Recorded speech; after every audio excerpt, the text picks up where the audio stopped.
Yeah, the acceleration is great, handling is fabulous. Howdy y'all, Fuzzy Biker here, and look what I got today. This is a 2023 Royal Enfield Himalayan Scram 411, right there. Just a beautiful thing. Look at the styling. There's a lot of difference between this and the ATV model like I have. A little bit of difference. And they've added a couple upgrades to this one. We'll talk about that too. But if you all watch my channel, you know that I've got a beautiful red and black Himalayan that I just love. I got over 14,000 miles on it, had no trouble with it. It's just over a year old. I bought it on the 5th of October. Today's the 7th of October. The 5th of October a year ago. But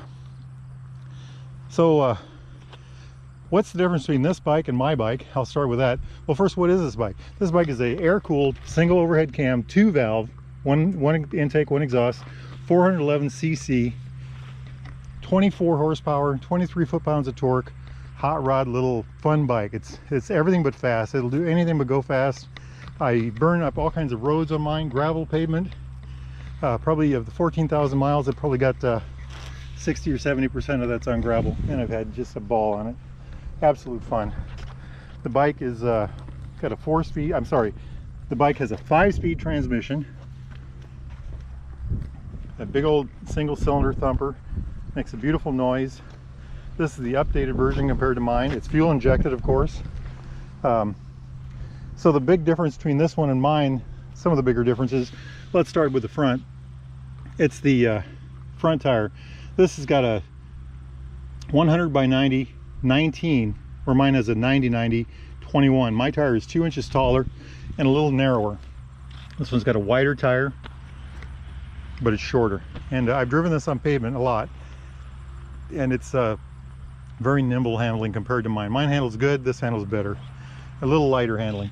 Another difference is this fender is different. You can get a lot of fingers under there without mine. The fender hugs the tire more and I'd actually raise it. I love the way that they've got these boots on there. All the Himalayans have that. Another big difference that you'll notice right away is this doesn't have the racks, and this is all, you know, this is all part of the headlight assembly, is part of the front end now. Where on my bike, the headlight assembly, the gauge clusters, all of that is held on a mount separate from the handlebars and the front tire. And by the way, just to point this out, this is cast aluminum.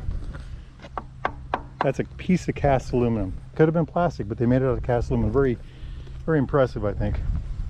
This has got a 41mm forks that are covered, of course. I think this bike has, mine has 7.9 inches of travel. This has got 7.5 inches of travel. Look at that. It's got a little less ground clearance than mine. It's got about, I think they have about 7.9 or maybe 8 inches of ground clearance. The back tire is the same size. It's got a 120/90/17. These bikes come with COTs from the factory.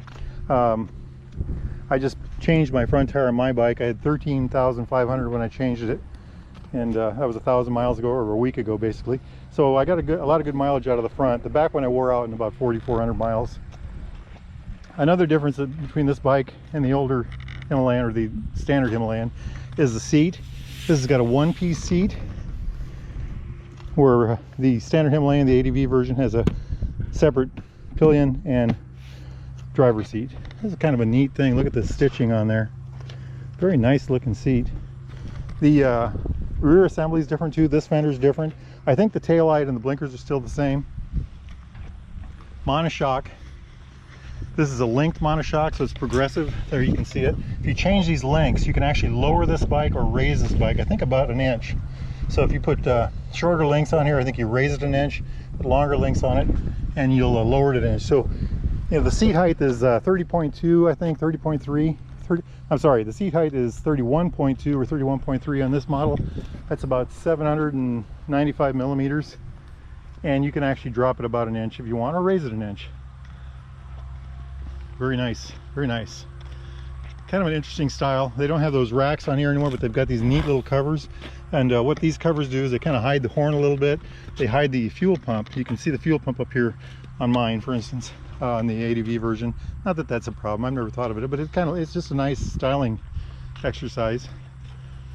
Just a great thing. The suspension in the rear is the same. I think it's just about 7 inches travel in the rear. and just soak that in. That gorgeous. This bike has got a couple add-ons. They added these handguards, which I also put on my bike. These are the actual Royal Enfield branded handguards. Very nice. And they added these, I guess you call them crash bars, but you know, that's kind of nifty too, isn't it? They kind of blend right in. Very nice. Comes with a dash plate, sock. They also put a oil filter, they also put an oil cooler guard on this one. Very nice. That looks good. That silver looks very good on there. Spoked wheels, tubed tires. Tubed tires. They have tubes in them. Just very nice. Another big thing that they did on this model is they changed this. So mine has an instrument cluster with a, you know, an analog looking speedometer. This is an analog speedometer too. It's a different system anyway. This has a neat little center section here with the fuel gauge. Can you see that right there? Time, gear indicator, very nice to have. Odometer. And the neat thing about this, on the ADV version, there's buttons down here that you have to push. This you can do with a button right here, this button here. So if you look at the trip meter here, now it says trip meter A, trip meter B. I wonder how you change that. Okay. And then the odometer. You can do it from the handlebar. You don't have to reach down.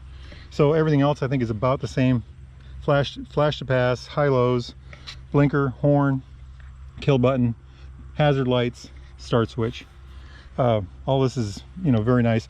I like these mirrors on mine. I raised them out a little bit, or put them out a little bit. But the other big thing is this trip meter.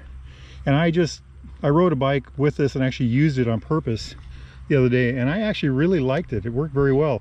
I got I got my destination on my phone, put my phone in my pocket after connecting with this, and it took me right to right to my destination. I got a video about that. It should be out before you see this one, so look for that thing. But the tank is a 4-gallon gas tank. Plenty of range, by the way. I get my last tank I got 59 or 61, somewhere in there. So 4 gallons times that, you know, it's quite a range. I go at least 180 to 200 miles between fills, and without sweating at all. It just does it well. I went down to Missouri the other day on pavement with my bike, and you know, 200-mile ride, basically a little over 200 miles on one tank of gas. Worked beautifully. But the big question is, how does that thing do on gravel and dirt? I know how it does on pavement, but how does it do on gravel and dirt? And I haven't been able to find any good information on that yet. So I'm going to get my helmet on. We're going to get this thing going, and we're going to buzz around town real quick, and then we're going to head out onto the gravel. And we're going to find out what's it like on gravel, what's it like on a little bit of dirt. Life is good. Wahoo! All right, kickstand up, key on, clutch in. 5, 4, 3, 2, 1. Hot rod. Here we go. One of these videos soon, we're going to walk through that building right there. There is some real neat motorcycle treasure in there. I'm going to run down here real quick. I'm going to do a spin test for y'all. This is on a hill, by the way. That right there is the Derailleur Grill. If you're ever in Marnie, Iowa, check them out. They got a lot of good food in there. Good place for a sandwich, little meal. So this thing is turning, look at this, just like a dream. Nice and tight, no problems. This thing is such a light handling bike. I love it. I just love it. All right, let's roll. Iowa is in harvest season right now, so one of the things we have to look out for are gigantic trucks and other pieces of farm equipment. All right, here we go. Let's hit some gravel. We're going to start slow. On our left is a bean field that has been harvested, and that right there is called a bean head. That'll fit on the front of a combine. They use that to harvest beans. Downhill on an outside corner. Let's slow it down a bit. Like I said, it's a bike I'm not familiar with yet, so we got to take it easy till we learn its habits. But I do know how it accelerates. Very nice. Look at that. We're going right through the heavy gravel. No troubles at all. No troubles at all. I like it. So far, I would say it's a little twitchier on gravel. I don't think it's as stable as my Himalayan. Of course, my Himalayan is something I'm, very well acquainted with. I got over 14,000 on mine. This is the kind of bike you can city ride all week long.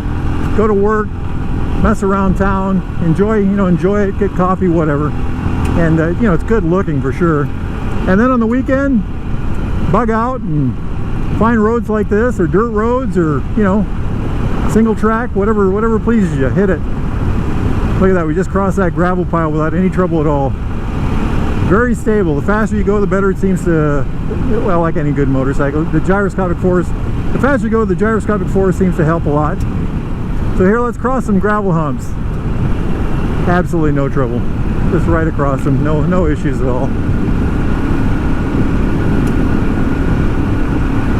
I don't know how this would do on a big old rutty road. I know how my ADV does great. Oh, there's the corner we want. Just like last time, I missed it. That's all right. Give us a chance to see how it turns. Does very well. Does very well. There's our dust. Chicago and 570. Like I said last time, this is a road because of the harvest. They've gone over these roads with a grader, and a lot of times what that does is it hides the ruts and loose dirt. So you have to, you know, like I said before, let's go look for some ruts. It's definitely handling very well. It does this nicely. I am very impressed. It has a little bit less suspension than the ADV model Himalayan, but it sure does handle well. I think it's a little quicker handling, a little twitchier maybe. Plenty of torque. That's the beauty of this motor. It's just got so much torque. They don't have a lot of horsepower, but they've got a lot of, you know, they've got a lot of power where you need it. So we've done a little bit of city, the mighty mini. We've done a lot of city, the mighty mini-tropolis of Marnie, Iowa. We've hit some gravel, a little bit of curves. We've done a bit of dirt, and now we are on pavement. And this is where this bike really shines compared to the ADV model. I mean, look at this, just a hoot. And I love that gear indicator. Wahoo! This bike has a little less weight than my Himalayan. They're supposed to be about 31 pounds lighter than the standard ADV Himalayan. They're a little shorter. So let's talk about pushing it around the garage. I think it's still a tall bike, so you might have to, you know, it's a little, you gotta watch it. It's pretty light, so it's easy to push. I'd say driving it slow around town, let's say around the parking lot, 0 to 5 miles an hour, it's a snap. These things handle, and this one in particular handles very well, this model. Yeah, it's got that smaller front tire. And then I'd say picking up speed on pavement, it's just a fabulous bike. Like driving around a city would just I think that's really what they made it for. Drive it around the city all week long, have a ball. And then if you want, go out on the weekends and burn up some dirt, you know. I drive about 60 or 70% dirt on my Himalayan, my ADV model.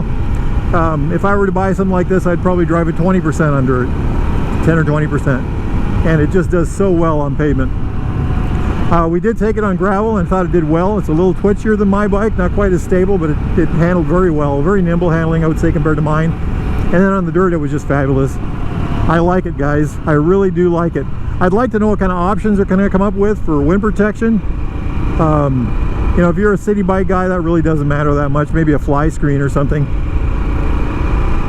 But what a great motorcycle. What a great motorcycle. Royal Enfield has done it again. Also, these have a 3-year unlimited mileage warranty. Unlimited mileage warranty. And Baxter Cycle right there, they stand up behind their products. If you guys are enjoying this video, I don't want to go back yet. What can I do? Hey, let's do a little turn here. If you guys are enjoying this video, please hit like, subscribe, tell me what you want to see more of, and we'll get that for you. Try to. If you want a motorcycle like this, Royal Enfield, Triumph, new or used, or some sort of vintage British motorcycle, this is the place to go right here. Baxter Cycle, Marnie, Iowa. Interstate 80, exit 51, Western Iowa. Just a beautiful place to go. Anyway, life is short. Get out there and ride. Wahoo! Baxter Cycle.